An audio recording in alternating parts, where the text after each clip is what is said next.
ஏன் பரந்தூர் விமான நிலையம் அவசியமாக இருக்கிறது என்றால், நீங்கள் இந்தியாவில் இருக்கக்கூடிய பல்வேறு நகரங்கள், டெல்லியாக இருந்தாலும், கல்கத்தாவாக இருந்தாலும், மும்பையாக இருந்தாலும், ஹைதராபாத், பெங்களூர் எது வேணால் எடுத்துக்கொள்ளும்போது பார்த்தீங்கன்னா, நம்முடைய இப்போது இருக்கக்கூடிய சென்னை விமான நிலையம் உள்நாட்டு விமான நிலையமாக இருந்தாலும், பன்னாட்டு விமான நிலையமாக இருந்தாலும், அது மிக சிறிய விமான நிலையமாக அது இருக்கிறது. டெல்லியினுடைய ஒரு அளவு எடுத்துக்கிட்டோன்னு பார்த்தீங்கன்னா, ஏறத்தாழ 51,000 ஏக்கர் டெல்லியினுடைய விமான நிலையம். மும்பையில் 1,850 ஏக்கர், ஹைதராபாத்தில் 5,500 ஏக்கர் கிரீன்ஃபீல்டு ஏர்போர்ட்டு, பெங்களூரில் 4,008 ஏக்கர்.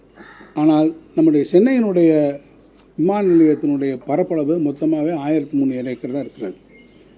இந்த அளவில் இது சின்னதாக இருந்தால் கூட பார்த்திங்கன்னா, ஒரு வருஷத்துக்கு 2 கோடி பேர் இந்த விமான நிலையத்தில் பயணிகளுடைய வருகை வந்து போகிறாங்க.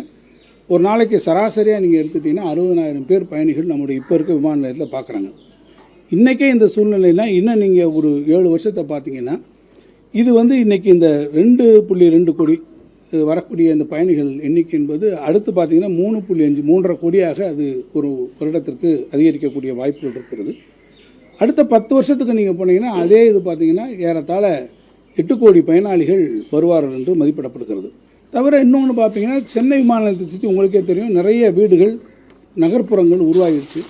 எனவே அவற்றையெல்லாம் நாம் வேறு ஒன்றும் பண்ண முடியாது. அதுக்குள்ளே இருக்கக்கூடிய நிலப்பரப்புக்குள்ளே தான் போக முடியுமே ஒழிய, மீனம்பாக்கமோ, திருசீலமோ அல்லது சுற்றி இருக்கக்கூடிய பகுதிகளையோ நாம் எந்த வகையிலையும் அவருடைய குடியிருப்பு பகுதிகளை நாம் ஏதும் செய்ய முடியாத ஒரு நிலை இருக்கிறது.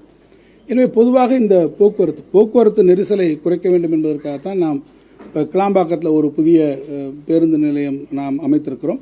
அதே மாதிரி போக்குவரத்து நெரிசல் அதிகமாக இருக்கக்கூடிய இடங்களில் வேறு பல நகரங்கள், கல்கத்தா போன்ற நகரங்கள்லாம் முன்னணியில் இருந்தால் கூட நம்மை பொறுத்த மட்டும் நம்ம ரொம்ப கம்மியாக தான் இருக்கும், 31வது இடத்துல இருக்கும். அது நமக்கு ஒரு சிறு ஆறுதலாக இருந்தாலும் கூட எதிர்காலத்தில் போக்குவரத்து நெரிசல்கள் மிக அதிகமாக வரும். அதனால் நம்ம பேசிக்காக நம்முடைய இன்ஃப்ராஸ்ட்ரக்சர் உள்கட்டமைப்பை மேம்படுத்துவது கழக ஆட்சியினுடைய மிக முக்கியமாக நோக்கமாக இருக்கிறது.